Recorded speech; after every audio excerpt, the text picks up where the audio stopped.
When the rocket engines roared to life, the sound wasn't just noise, it was the heartbeat of a new era. Humanity had dreamed for centuries of touching the stars, and now, in the year 2083, that dream was no longer science fiction. The Ares 7 mission was on its way to Mars, not just to explore, but to build the first permanent human colony. Among the crew of 12 was Dr. Naomi Reyes, a biologist known for her determination and curiosity. She had spent years preparing for this mission, training her body for zero gravity and her mind for the loneliness of space.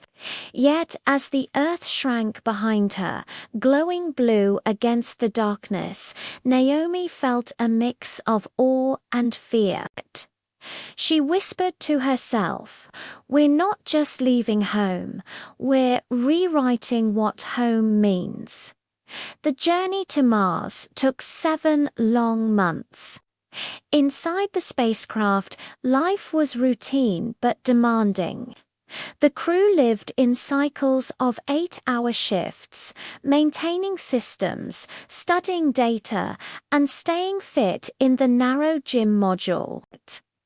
Communication with Earth was delayed by several minutes, so every conversation felt like talking to the past. To stay sane, the astronauts developed rituals, sharing stories after dinner, playing virtual chess, or recording video diaries. Naomi's diary became her emotional anchor. In one entry she said, "I used to think space was empty, but it's full of silence, beauty, and the weight of everything we've left behind." When the spacecraft finally entered Mars' thin red atmosphere, the crew held their breath. The descent was rough.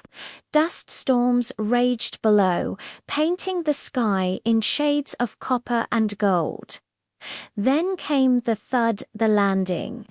They had arrived. Outside the window stretched an alien world, barren yet breathtaking. Endless plains of crimson dust met the soft curve of distant hills. The colony site, named New Dawn Base, was nothing more than a collection of modular domes waiting to be assembled.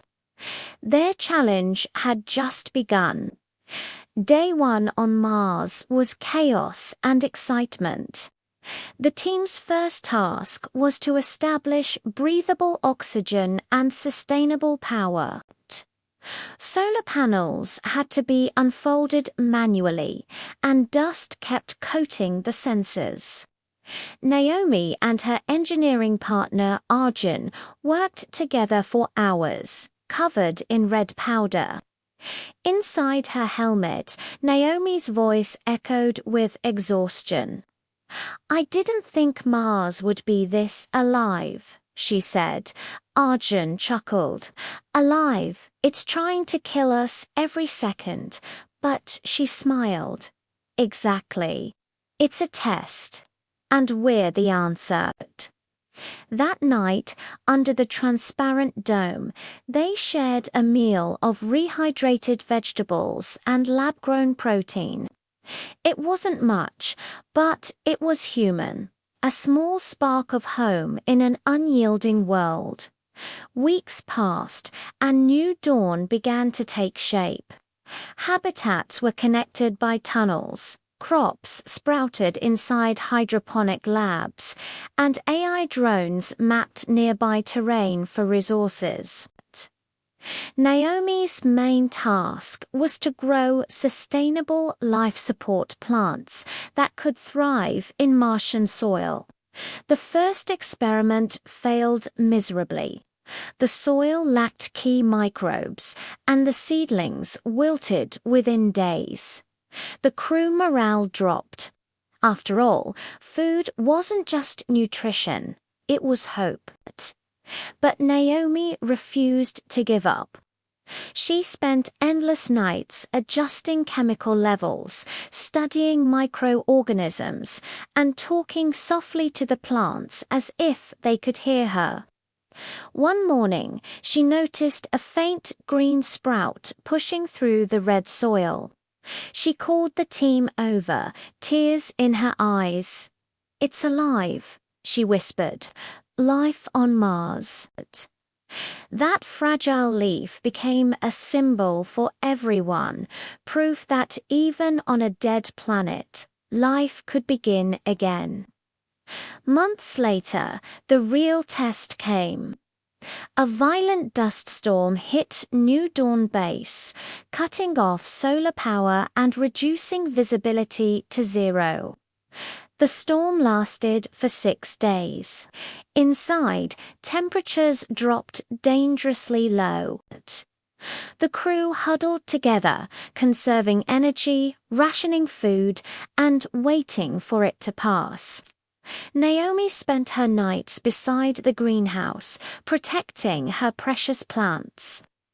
"You and I are both survivors," she murmured to them through the glass. When the storm finally cleared, the colony emerged battered but intact. The greenhouse, to everyone's astonishment, had survived. The plants had endured the darkness and cold, resilient, just like their caretakers. After a year on Mars, New Dawn had transformed.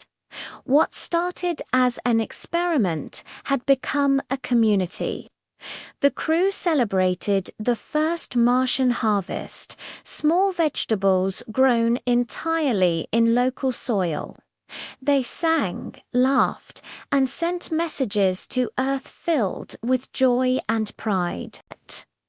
Naomi looked out at the horizon where the sun set slowly through the thin atmosphere, casting golden light across the desert. "We came here to build a future," she recorded in her diary, "but what we found was perspective. On Mars, you realize how fragile life is and how strong it can become when it refuses to give up." Years later, New Dawn Base expanded into a network of colonies. Children born under the Martian sky spoke both Earth and Mars as if they were two halves of one home. Humanity had crossed the final frontier not through conquest, but through cooperation. Scientists, engineers, dreamers, and farmers, all united by the same vision. When Naomi retired, she planted a small tree inside the first biodome. The leaves shimmered green under artificial sunlight. "A tree for Mars," she said, smiling. "So one day, when someone walks here centuries from now, they'll know we didn't just survive, we believed." Her story became legend. The Mars Colony Challenge, the ultimate test of innovation, endurance, and hope. It wasn't just about technology or survival. It was about redefining what it means to be human, to create, adapt, and find beauty even in the harshest of worlds. And as the generations continued to build, each person carried a little bit of Naomi's spirit, whispering across the red dust of Mars. Life always finds a way, especially when it dares to dream. The office lights dimmed for the last time on a Friday evening that no one expected to be so final. Amelia Chen, a seasoned project manager, looked around at the rows of empty desks and quiet computer screens. The world was changing, not gradually, but all at once. The idea of work itself was transforming into something new, something she could barely recognize. What had once been defined by physical spaces, schedules, and formal meetings was now dissolving into clouds of data, algorithms, and flexible human potential.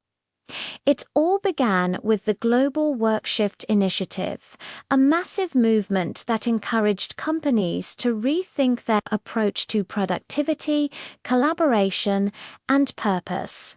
Automation had already taken over repetitive tasks.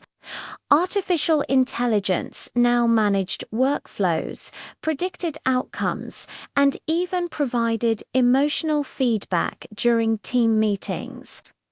The lines between human creativity and machine logic were blurring faster than anyone had anticipated.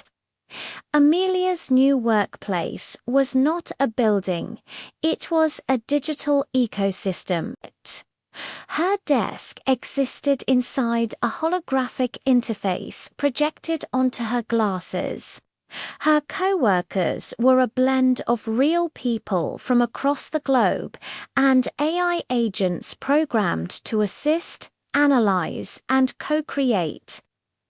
Meetings happened in immersive virtual spaces where people gathered as avatars surrounded by floating charts, documents, and data visualizations. But as technology advanced, new questions emerged. What does human work mean in a world where machines can outperform us in almost everything measurable?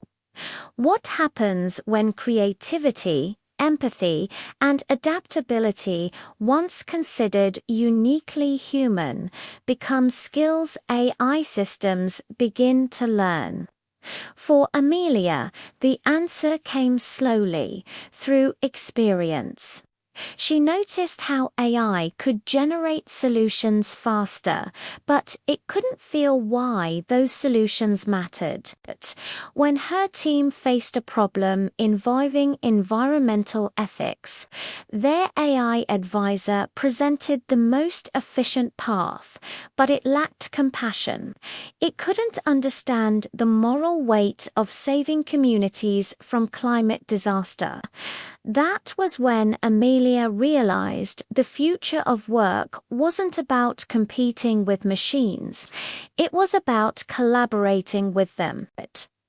Her days were now structured around balance, not between home and office, but between logic and empathy.